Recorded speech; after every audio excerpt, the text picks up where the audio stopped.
另外，伫台南的是一个58岁查甫人，那就是不满区公所，毋那伫现场呢，甲人撞倒啊，甚至搁去公所外口敲公共电话报案，讲要伫遐来放火。落尾，这警消是全部出动，甲这个查甫人带转去派出所，专案依法来办理。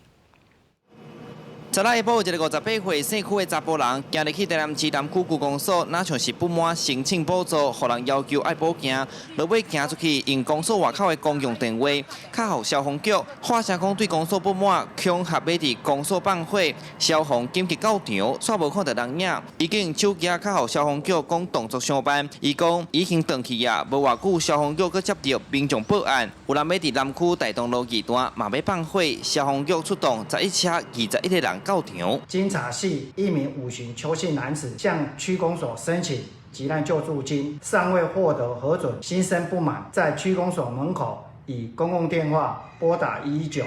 表示要纵火。见到消防车抵达后，就逃离现场。警方随即于下午3时许在住处查获邱兰，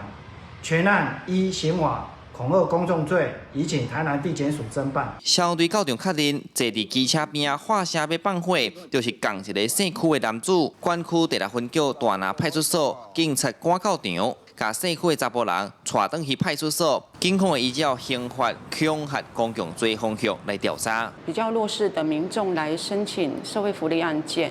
那因为有些证件不符合规定，那有请他回去补件。过程当中，因为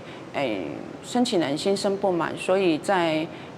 经过的过程当中有口出恐吓的一个语言。其实民众拄到公所提出爱补相关的证明，也是保本行事，强在因为误会不满，会讲出一寡有情绪性的话，这嘛不是头一届。公所呼吁乡亲来体谅基层公务人员，公部门是依法行政，莫甲政府呛声。另外，若无缘无故敲119报案，会照规定罚1万至5万块。记者从台南采访报道。